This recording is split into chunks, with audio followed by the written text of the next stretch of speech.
Guys, welcome back to PSC for CBSE. And आज की video में हम डिस्कस करने वाले हैं 12th सीबीएसई इंग्लिश का जो हमारा चैप्टर नंबर 1 है, जिसका नाम है द लास्ट लेसन। उसके most important question and answer जो कि बोर्ड एग्जाम्स के लिए काफ़ी इंपॉर्टेंट हैं, तो आप इनको ज़रूर प्रिपेयर कर लेना बिफोर योर एग्जाम। यहाँ पर इस वीडियो में हम इसके शॉर्ट एंड लॉन्ग दोनों ही टाइप के क्वेश्चन विद आंसर्स जो है डिस्कस करने वाले हैं। So let's get started. अगर आप चैनल पर न्यू हैं, अभी तक सब्सक्राइब नहीं किया है, तो आप सबसे पहले चैनल को सब्सक्राइब कर लें, बेल आइकन को प्रेस कर लें, सो दैट आपके पास इसी तरीके की सारी यूजफुल वीडियोस जो है पहुंचती रहे। एंड हाँ, don't forget to like and share this video also. तो देखो, जो द लास्ट लेसन हमारा ये लेसन है, first lesson he the last lesson है। इसकी डिटेल में एक्सप्लेनेशन मैं ऑलरेडी आपके साथ डिस्कस कर चुकी हूँ। उस वीडियो का लिंक आपको इसी वीडियो के नीचे डिस्क्रिप्शन बॉक्स में मिल जाएगा, तो उसको भी आप जरूर देख लीजिएगा, ताकि आपको चैप्टर का एटलीस्ट पूरा थीम क्लियर हो, पूरी समरी आपको पता हो। देन आप देख सकते हैं फिर क्वेश्चन आंसर्स को इसके। Let's see our first question, जो कि एग्जाम के पॉइंट ऑफ व्यू से इंपॉर्टेंट है। पहले हम शॉर्ट आंसर क्वेश्चंस देखने वाले हैं इसके। तो पहला जो क्वेश्चन है वो है हमारा, why did Franz not want to go to school that day. मतलब फ्रांस उस दिन स्कूल क्यों नहीं जाना चाहता था, ये आपको बताना है। आंसर है, Franz did not want to go to school that day because he was to answer the question on participles which was already given to him by his teacher M Hamel. तो Franz इस दिन school इसलिए नहीं जाना चाहता था क्योंकि उसको उसके टीचर का नाम क्या था, एम हैमल, उन्होंने होमवर्क दिया था। और होमवर्क में उन्होंने क्या करने को दिया था, पार्टिसिपल्स के बारे में पूछने को कहा था कि मैं तुमसे क्वेश्चंस पूछूंगा अबाउट द पार्टिसिपल्स, जो कि फ्रांस को बिल्कुल भी नहीं आते थे। तो दैट्स वाई वो नहीं चाहता था कि वो स्कूल जाए, बिकॉज उसको पता था मुझे पार्टिसिपल्स का तो पी भी नहीं पता है, तो मैं क्या बताऊंगा जाके। Since the boy did not know even the first word about them, ठीक है, और उस लड़के को मतलब फ्रांस को एक भी वर्ड पार्टिसिपल का नहीं पता था। So he feared scolding from his teacher, इसलिए उसको डर लग रहा था कि उसके टीचर जो है एम हैमल वो उसको डांट लगाएंगे। ठीक है, he rather wanted to enjoy the bright day, the chirping as the birds and the drill of the Prussian soldiers, और इसलिए वो स्कूल ना जाने की बजाय वो चाहता था कि ऐसे ही बाहर ही अपना दिन स्पेंड कर ले। उसको जो है बाहर का एटमॉस्फेयर ज़्यादा अट्रैक्टिव लग रहा था, वो जो है बाहर का ब्राइट डे एंजॉय करना चाहता था। चिरपिंग एज द बर्ड्स, जो बर्ड्स चिर्प कर रही थी उसको एंजॉय करना चाहता था, और जो प्रशियन सोल्जर्स ड्रिल कर रहे थे वो उसको जो है उसमें मतलब अपना टाइम स्पेंड करना चाहता था rather than go to school. तो ये हमारा पहला क्वेश्चन है। आई होप आपको समझ में आ गया होगा। Now let's see the second question. Second question की ओर बढ़ लेते हैं, जो कि अगेन आपके सामने है, और ये क्वेश्चन आपका कई टाइप से पूछा जा सकता है। So you have to prepare this, हर तरीके से आपको तैयार करना है इसको भी। क्वेश्चन है, what tempt Franz to stay away from school, यानी फ्रांस को क्या चीज़ टेम्प्ट कर रही थी कि वो स्कूल से दूर रहे, मतलब स्कूल ना जाने की बजाय वो कुछ और करे। तो वो क्या क्या चीज़ें थी जो अपनी तरफ फ्रांस को अट्रैक्ट कर रही थी। या फिर इस क्वेश्चन को इस तरीके से भी दे सकते हैं, for Franz what was much more tempting than going to school and why, कि फ्रांस के लिए स्कूल जाने से भी ज़्यादा क्या चीज़ें टेम्पटिंग थी और क्यों थी, है ना, क्या चीज़ें उसको ज़्यादा आकर्षित लग रही थी। या फिर इस क्वेश्चन को ऐसे भी पूछ सकते हैं, why did Franz not want to go to school that day, यानी फ्रांस उस दिन स्कूल क्यों नहीं जाना चाहता था। तो किसी भी तरीके से क्वेश्चन आपका पूछा जाए, you have to answer the same. ठीक है, एंड हाँ, if you need PDF of this video, so for PDF you can also join our Telegram channel, जिसका लिंक नीचे डिस्क्रिप्शन बॉक्स में है। ये पीडीएफ हम आपको वहीं पर सेंड कर देंगे, तो टेलीग्राम पर जाकर आप इसको वहाँ से ले सकते हैं फ्री ऑफ कॉस्ट। तो link in the description box. Answer है हमारा, Franz started late for school because he had no mind to go. Franz उस दिन स्कूल के लिए देरी से इसलिए चला क्योंकि उसका मन नहीं कर रहा था। पहली बात तो ये है, वो लेट हो रहा था। In addition to this, his teacher M Hamel had asked Franz to question him on participles, और इसके अलावा एक चीज़ ये भी थी कि जो उसके टीचर थे ना, एम हैमल, उन्होंने इसको होमवर्क दिया था कि मैं तुमसे क्वेश्चन पूछूंगा किसके बारे में, पार्टिसिपल्स के बारे में। France did not know even the first word about them, और वही बात है जैसे कि हमने पहले क्वेश्चन में पढ़ा था कि फ्रांस को पार्टिसिपल्स का पहला वर्ड भी नहीं पता था। So he feared scolding from his teacher, इसलिए वो डर रहा था कि उसके जो टीचर एम हैमल है वो उसको डांट लगाएंगे। For a moment he thought of running away and spending the day out of doors, इसलिए एक मोमेंट को उसको लगा कि क्यों ना मैं ऐसे ही मतलब भाग जाऊं और अपना जो दिन है वो बाहर कहीं बिता लूं। ठीक है, he wanted to enjoy the bright day, the chirping of the birds and the drill of the Prussian soldiers, इसलिए वो बाहर ही दिन को एंजॉय करना चाहता था, बर्ड्स की चिर्प सुन के, प्रशियन सोल्जर्स को ड्रिल करता हुआ देख के, है ना, इस तरीके से। He was tempt to run away from school, और इसलिए वो स्कूल नहीं जाना चाहता था, वहाँ से छुट्टी करना चाहता था। सो ये हमारा सेकंड क्वेश्चन भी हो गया है। अभी हम लोग देख लेते हैं थर्ड क्वेश्चन, क्वेश्चन जो कि आपके सामने है अगेन। थर्ड क्वेश्चन में है what was Franz regret when he knew that M Hamel was leaving the school forever.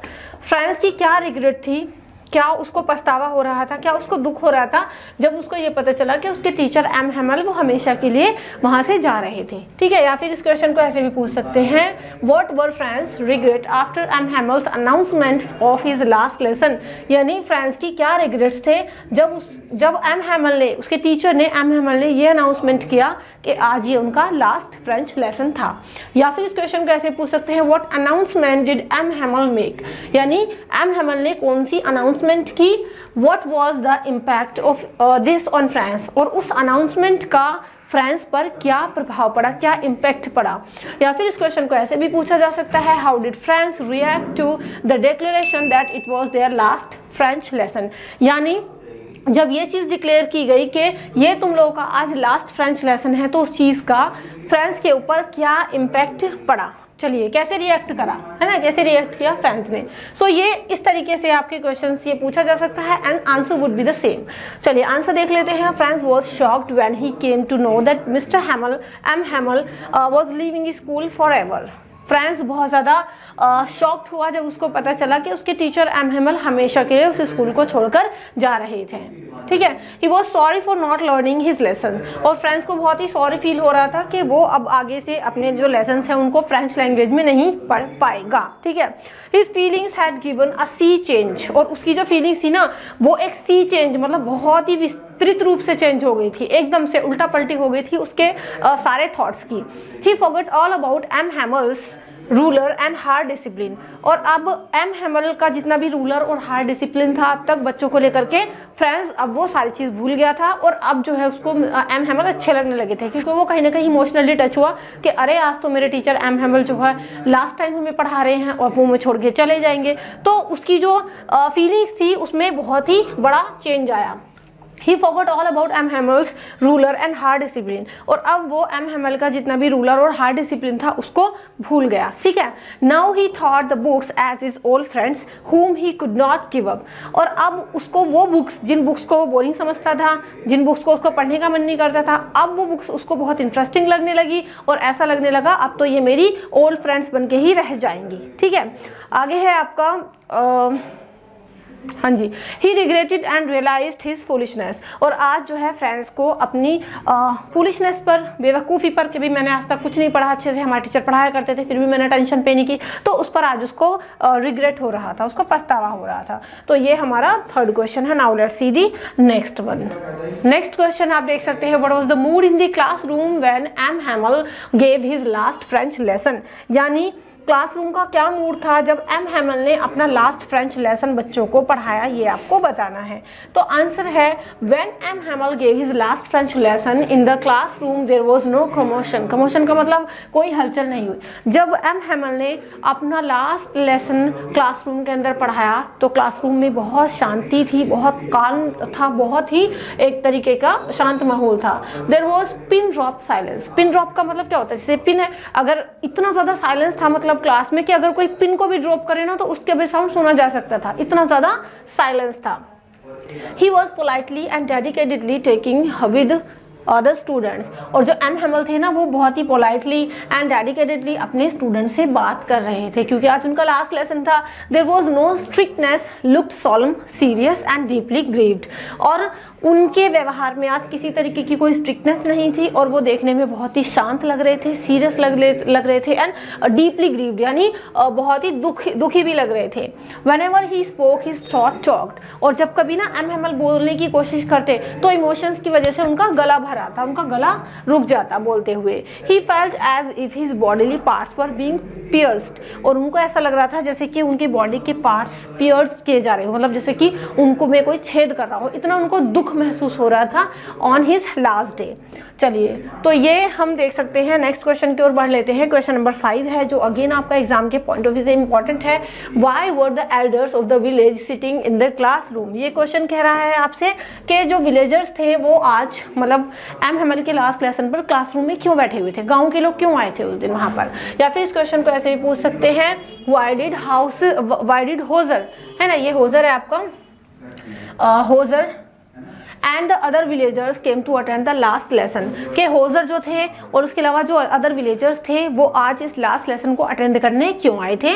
So let's see the answer.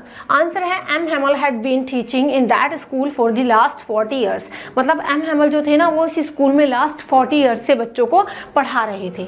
ठीक है, आगे है his dedication, devotion, discipline and strong inclination towards the students community had become a commendable record in the area. और जितनी सालों से इन्होंने यहाँ पर पढ़ाया था, इतने सालों से बच्चों को 40 ईयर से पढ़ाते आ रहे थे, तो इतने टाइम में इनकी इतनी ज़्यादा डेडिकेशन थी, बच्चों को लेकर डिवोशन थी, डिसिप्लिन था और स्ट्रॉन्ग इंक्लिनेशन जो था अपने स्टूडेंट्स के प्रति, कम्युनिटी के प्रति, तो उसकी वजह से जो सारे लोग थे उनको रेस्पेक्ट पे करने आए थे, क्योंकि बहुत ही फेथफुल सर्विस प्रोवाइड की थी एम हैमल ने। ठीक है, तो ये एक रिकॉर्ड सा कायम हो गया था एरिया में कि बहुत ही अच्छे और डेडिकेटेड इंसान है M हैमल।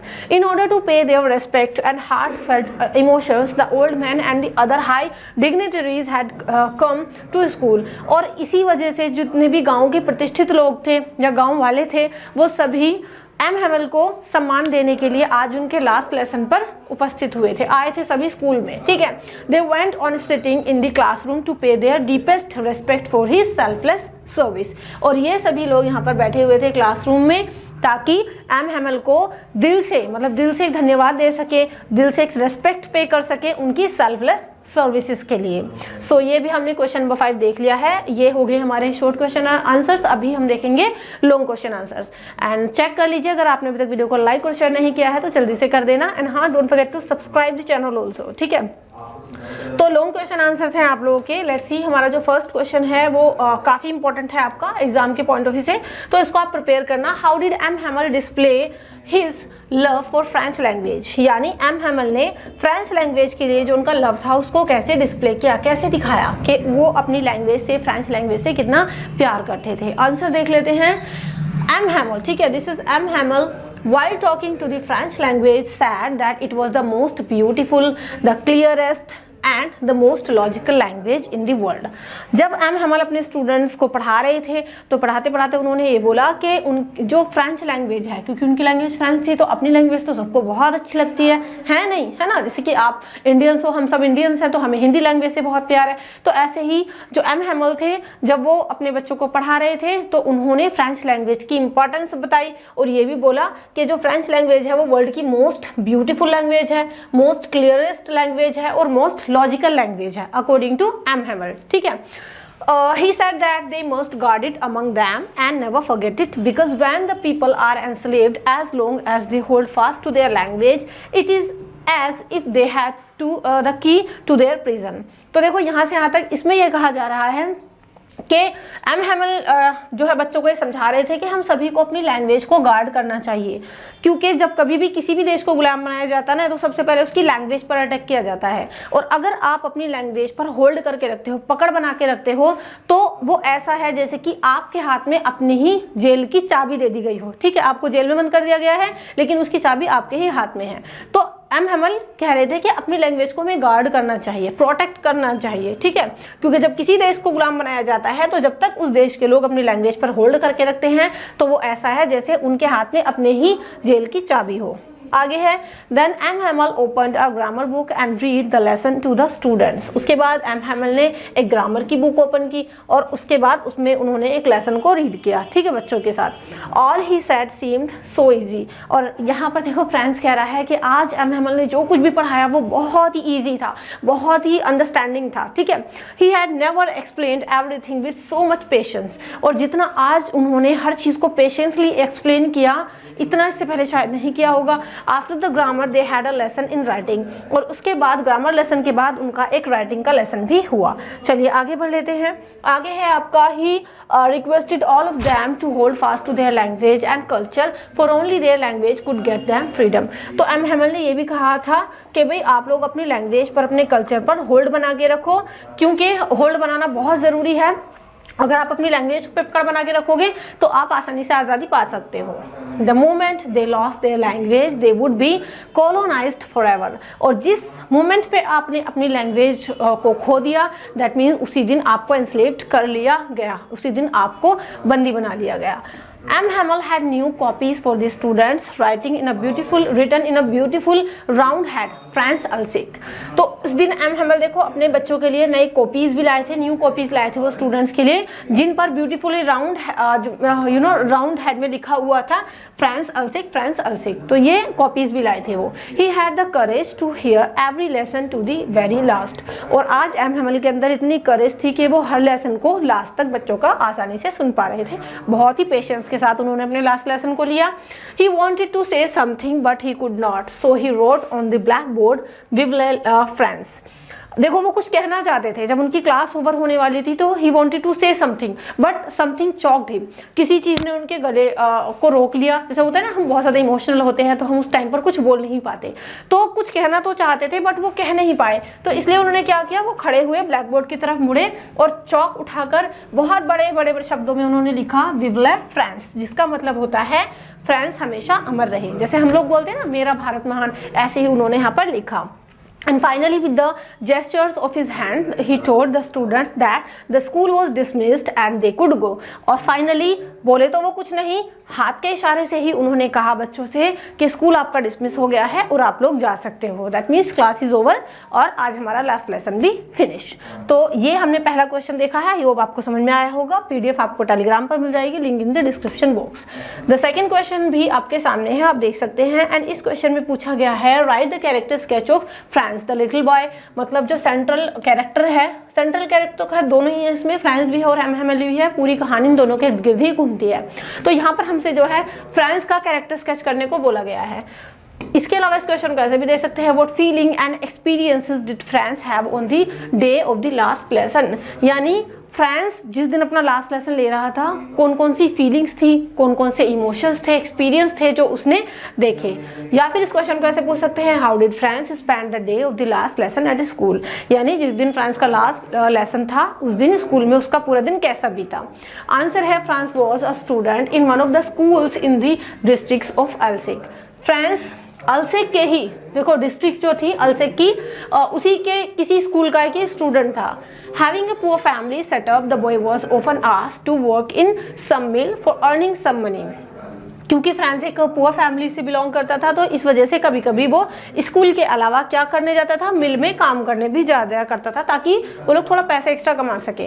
But the family could not pay due attention towards his education, so the boy loved outside environment and wanted to enjoy it. लेकिन उसकी जो फैमिली थी और उसकी क्या जितने भी वहाँ के लोग थे उन सभी की फैमिली में ज़्यादा बच्चों की पढ़ाई पर अटेंशन पे नहीं करते थे।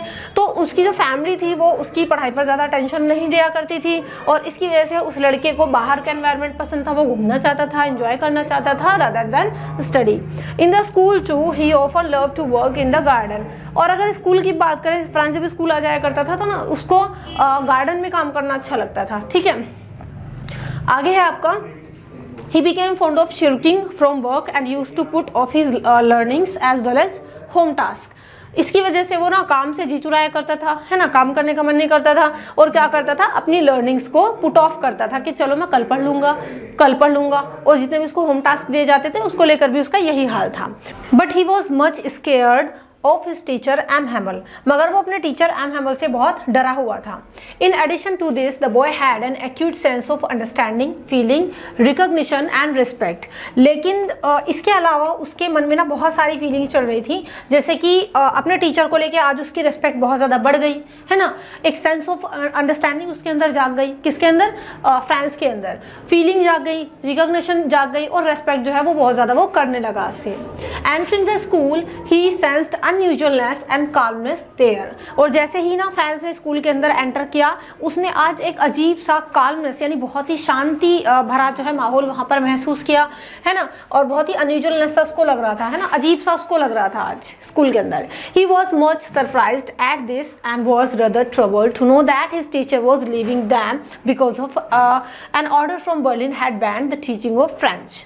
और इसके अलावा ना वो ये चीज़ जानकर भी बहुत ही ज़्यादा सरप्राइज हुआ कि उसके टीचर जो थे वो आज अपना लास्ट लेसन दे रहे थे, आज वो आखिरी बार पढ़ा रहे थे, क्योंकि अब उनको ये शहर छोड़कर जाना था और अपनी टीचिंग को बंद करना था, क्योंकि बर्लिन से एक ऑर्डर आया था कि अब फ्रेंच की टीचिंग को यहाँ के स्कूल्स में बैन कर दिया जाएगा।